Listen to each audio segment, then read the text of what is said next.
তো ব্যক্তির সামর্থ্যের উপর নির্ভর করে। 10,000 টাকা বেতন হলে তার মহর কত হবে সেটা আমি কিভাবে ঠিক করবি? হতে পারে এর বাইরে তার আরো টাকা আছে, অ্যাসেট আছে, থাকতে পারে না? তো মহরটা তো নির্ভর করে ব্যক্তির সামর্থ্যের উপরে। শুধু বেতন দিয়েই যে মহর ধার্য হয় তা না। যদি তার অন্য কোনো অ্যাসেট খুব বেশি না থাকে, এই টাকাই তার একমাত্র টাকা, তাহলে এই টাকা থেকে তার মহর দেওয়ার মতো কত টাকা আছে সেটা ব্যক্তির উপরে ভ্যারি করে।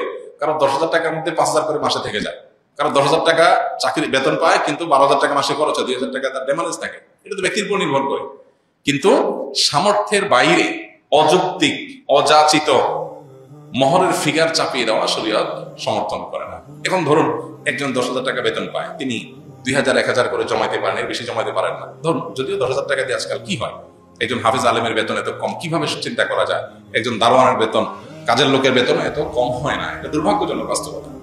কিন্তু ধরুন যে এই টাকা কারো বেতন আছে, অতএব এই বেতন এটা দিয়ে তার চলতে কোন রকম টানাটানি করে চলেন, আর 1-2,000 টাকা সেভ করেন। সেভ করতেও তার কাছে 5,000 বা 10,000 টাকা জমছে। 10,000 টাকা জমছে, এখন বিয়ে করবেন তিনি। এখন তার কাছে আছে 10,000, বিয়ে করবেন।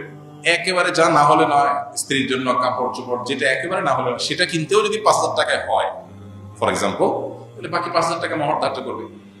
এখন তার বেতন হলো 10,000, সেভ করছে 10,000 বা 20,000 বা 30,000 বা 40,000 টাকা জমা করছে, কিন্তু মহর ধরছে 5 লাখ।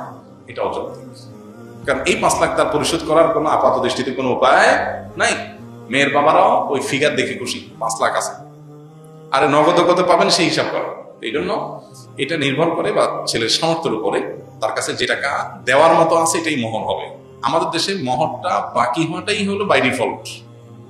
বাই ডিফল্ট হয়ে গেছে কি বাকি হওয়া। মহর বাকি হতে পারে কিন্তু নগদ দেওয়াটা হলো বাই ডিফল্ট।